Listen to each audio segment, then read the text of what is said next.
Halo semuanya, seneng banget rasanya bisa balik lagi nemenin kalian. Hari ini kita bakal melakukan sebuah perjalanan yang seru banget buat gerombak total cara kita memandang Artificial Intelligence atau yang biasa kita sebut AI. Kita bakal bedah tuntas insight dari sebuah podcast yang mind-blowing banget antara Calista, sang host yang pertanyaannya selalu tajam, dan tamu ahlinya Dr. Adrian. Dinamika obrolan mereka benar-benar menelanjangi realitas teknologi zaman now. Udah siap buat buka wawasan? Yuk kita langsung mulai aja. Oke, sebelum kita melangkah lebih jauh, aku mau nanya langsung nih ke kalian. Coba diingat-ingat berapa kali kalian pakai AI hari ini? Kalau kamu kayak kebanyakan orang, reaksi pertamanya pasti, hah? Belum sama sekali tuh? Atau mikir, kena aku hari ini nggak buka chat GPT? Tapi pertanyaannya, apa benar begitu? Mari kita cek realitasnya. Sebenarnya, ya seperti yang diungkapkan Calista di awal obrolan mereka, AI itu udah jadi asisten tak kasat mata di rutinitas kita selama bertahun-tahun loh. Pernah nggak kamu buka aplikasi peta buat nyari jalan paling cepat yang nggak macet? Nah, itu AI yang lagi memproses jutaan data secara real time. Atau pas aplikasi musik kamu secara ajaib muterin lagu yang pas banget sama mood kamu. Terus waktu kamu asik scrolling media sosial yang seolah tahu persis selera kamu, atau bahkan sesimpel kamera handphone yang otomatis bikin foto kamu jadi lebih jernih dan terang. Semua itu adalah AI yang lagi kerja keras di background. Jadi, ya tanpa sadar kamu udah sering banget pakai AI. Masuk ke bagian pertama kita, mitos versus realitas. Meruntuhkan AI versi Hollywood. Di sini kita bakal ngebongkar ilusi yang sering bikin kita parno sama teknologi. Gini, akar masalah dari kenapa kita sering salah paham soal AI itu biasanya berawal dari film. Coba bayangin, AI versi film Hollywood. Pasti yang kebayang robot jahat yang bisa marah, punya perasaan, dan diam-diam punya rencana buat nguasain bumi kan? Pasti ngeri banget bayanginnya. Tapi tenang, kenyataannya nggak gitu. Seperti yang ditegaskan Dr. Adrian, AI di dunia nyata itu benar-benar nggak punya emosi. Dia itu murni cuma sistem pemroses data super efisien yang tugasnya belajar pola, memproses info, dan menjalankan tugas yang spesifik banget. Nggak ada tuh niat tersembunyi buat menguasain dunia. Poin pentingnya ada di definisi ini nih. Waktu kita ngobrol sama alat canggih kayak ChatGPT yang bisa ngasih jawaban panjang dan puitis, kita sering banget terkecoh. Sistem ini emang jago banget ngenalin pola bahasa, sampai bisa ngerangkai kata yang supernatural. Tapi inget ya, dia sama sekali nggak ngerti makna kalimatnya, kayak cara kita manusia. Mengerti? Kosong. Nggak ada pemahaman sadar. Makanya, peran kita nggak bakal keganti. Alat-alat ini mutlak butuh manusia buat ngasih arahan, evaluasi hasil, dan pastinya ngecek kebenaran faktanya. Sekarang kita lanjut ke bagian 2, pergeseran era listrik.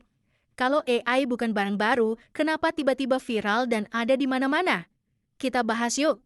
Waktu ngebahas ini, Dr. Adrian ngasih analogi yang menurutku mind-blowing banget. Beliau bilang AI itu ibarat listrik.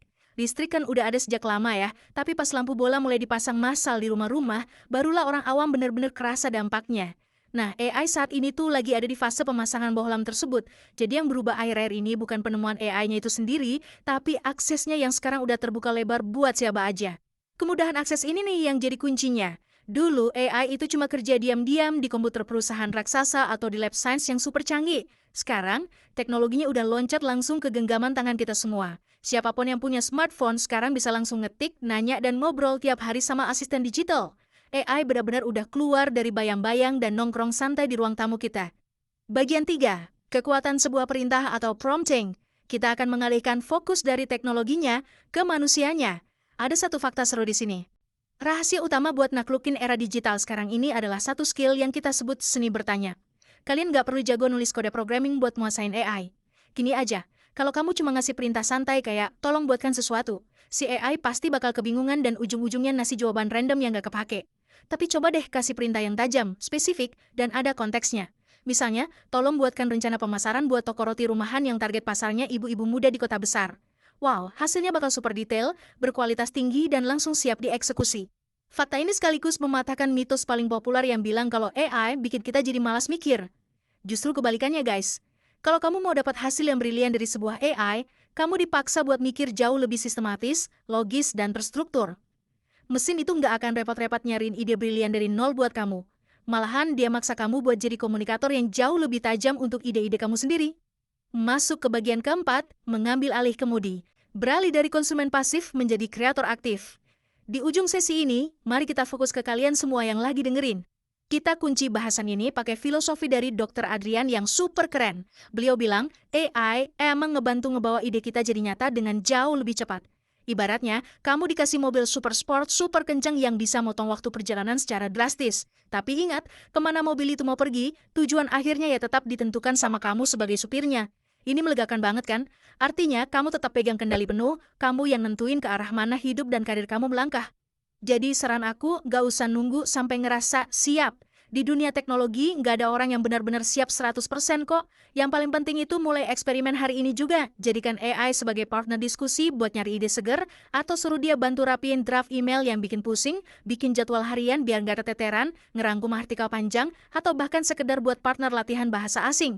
Makin sering dipakai, bakal makin natural rasanya. Nah, pada akhirnya ini semua bermuara ke satu pertanyaan sederhana yang lumayan ngena nih. Teknologinya udah ada di saku kamu sekarang. Pertanyaannya, apakah kamu mau diam aja jadi pengguna pasif yang terus-terusan disetir sama algoritma? Atau kamu siap ngambil alih setirnya dan manfaatin AI buat melesat lebih cepat? Jadikan AI ini sebagai cheat code buat buka potensi terbaik kamu. Teruslah penasaran, selamat mencoba, dan sampai ketemu lagi di sesi bedah materi seru kita selanjutnya.